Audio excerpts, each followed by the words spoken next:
बाल विवाह रोक अधिनियम तथा भारतीय विरासत अधिनियम की भी समीक्षा होनी है।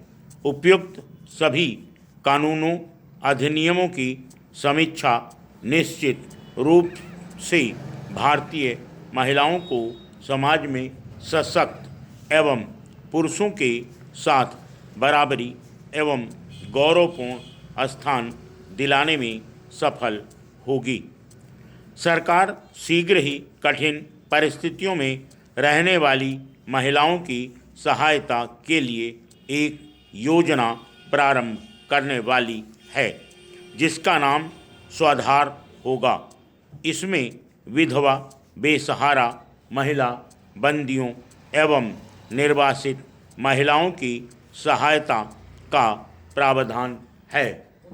इस योजना में ऐसी महिलाओं को आवास तथा प्राकृतिक सेवाएं उपलब्ध कराने के नियमों पर बल दिया गया है तथा इन महिलाओं की प्रतिभा को उजागर करने और उन्हें व्यावसायिक प्रशिक्षण देने का कार्य भी शामिल किया गया है।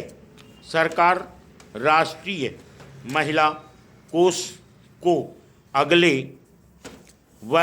5 वर्षों में बढ़ाकर 250 करोड़ रुपए करने का विचार कर रही है तथा इसका उपयोग खाद्यान्न, स्वास्थ्य से संबंधित ऋण तथा घरेलू जमीन जायदाद साहूकारों के चंगुल से छुड़ाने के लिए भी किया जा सकेगा।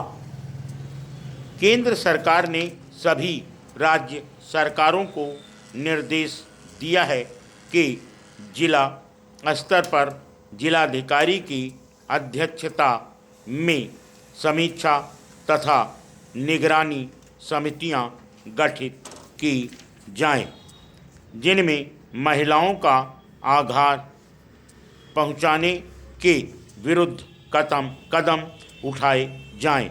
खेल एवं युवा कार्य मंत्रालय द्वारा भी महिलाओं की प्रतिभा को उजागर करने हेतु क्षेत्रीय एवं राष्ट्रीय स्तर पर खेल कूद कार्यक्रम आयोजित करने का प्रस्ताव है। महिला सशक्तिकरण वर्ष 2001 में अक्टूबर से महिलाओं की खेल प्रतियोगिता सहित विभिन्न अन्य कार्यकलापों की योजना बनाई गई है। विश्वविद्यालयों में बालिकाओं की 100% प्रवेश दर को सुनिश्चित करने हेतु एक व्यापक अभियान चलाया जा रहा है। अंतर्राष्ट्रीय व्यापार मेले 4 मेले में अलग से भारतीय महिला पंडाल बनाने का प्रस्ताव है। महिलाओं की समस्याओं के अध्ययन हेतु विभिन्न केंद्रीय मंत्रालयों, महिला कल्याण संस्थाओं और आर्थिक संस्थानों के प्रतिनिधियों के साथ 25 सदस्यीय सलाहकार समिति गठित की गई है। इस समिति में संसद सदस्य और सामाजिक सेवाओं में कार्यरत महिलाएं भी शामिल हैं। केंद्रीय मानव संसाधन विकास मंत्री इन समिति के अध्यक्ष हैं। इसी श्रृंखला में 1987-88 में ऑपरेशन ब्लैक बोर्ड प्रारंभ किया गया, जिसका उद्देश्य स्कूलों में बुनियादी सुविधाओं का सुधार करना था ताकि बच्चों में स्कूलों में बने रहने की रुचि जागृत हो। इसके लिए स्कूलों की इमारतों की मरम्मत से लेकर अध्यापन सामग्री उपलब्ध कराने की प्रक्रिया सुचारू बनाने तक के प्रयास शामिल थे। Full stop. नेक्स्ट। महोदय, शिक्षा एक ऐसी प्रक्रिया है जो मनुष्य के आत्मिक, चारित्रिक और भौतिक विकास के साथ साथ समाज और राष्ट्र की प्रगति में भी सहायक होती है।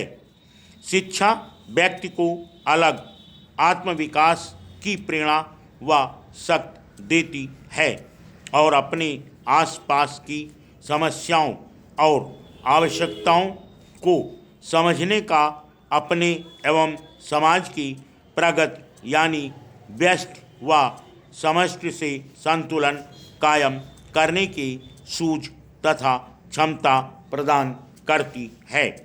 इसलिए मानव के विकास में शिक्षा का बुनियादी योगदान रहा है।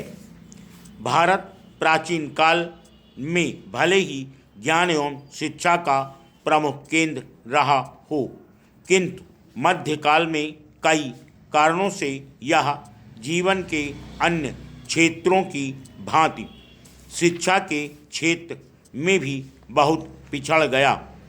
पराभव के उस कालखंड में शिक्षा जहां एक ओर काफ़ी हद तक उपेक्षित हो गई, वहीं समाज के अधिकांश वर्गों तथा महिलाओं को शिक्षा प्राप्ति से वंचित कर दिया गया।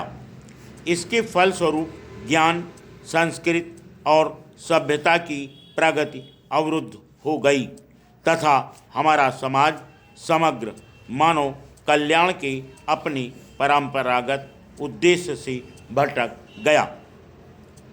आधुनिक शिक्षा पद्धति का स्वरूप दो दृष्टियों से सराहनीय कहा जा सकता है। इसकी एक विशेषता यह है कि यह लोकतांत्रिक है, अर्थात इसमें सभी वर्गों के विद्यार्थियों को एक जैसी शिक्षण संस्थाओं में एक समान शिक्षा दी जाती है। और दूसरी विशेषता यह है कि इसमें महिला शिक्षा पर विशेष बल दिया गया है। यद्यपि सामाजिक मान्यताओं और धार्मिक अंधविश्वासों के कारण आधुनिक शिक्षा शुरू होने के कुछ समय बाद तक लड़कियों की शिक्षा का विभिन्न स्तरों पर विरोध हुआ है, किंतु धीरे धीरे विशेषकर स्वतंत्रता के पश्चात यह विरोध कमजोर पड़ता गया और अधिक से अधिक लोग लड़कियों को शिक्षित करने की आवश्यकता को समझने लगे। यह सच है कि आज भी स्कूलों में जाने वाले लड़कों तथा लड़कियों की संख्या और महिला पुरुष साक्षरता दर में काफ़ी अंतर है, मगर इस तथ्य से भी इनकार नहीं किया जा सकता कि व्यवहारिक स्तर पर अनेक बाधाओं के बावजूद सैद्धांतिक रूप से अधिकतर परिवार, विशेषकर शहरी लोग, अपनी लड़कियों को शिक्षित करने की उपयोगिता को स्वीकार करने लगे हैं। जिस समाज में 50-60 वर्ष पहले तक स्त्री शिक्षा निषिद्ध थी, उस समाज में लड़कियों को साक्षर बनाने के विचार को सामाजिक स्वीकृत मिल जाना अपने आप में एक उपलब्धि है। हमारे देश के नीति निर्धारकों ने राष्ट्रीय विकास का जो रुख अपनाया, उसके अधिकतर पहलुओं की नींव पड़ चुकी है। Full stop.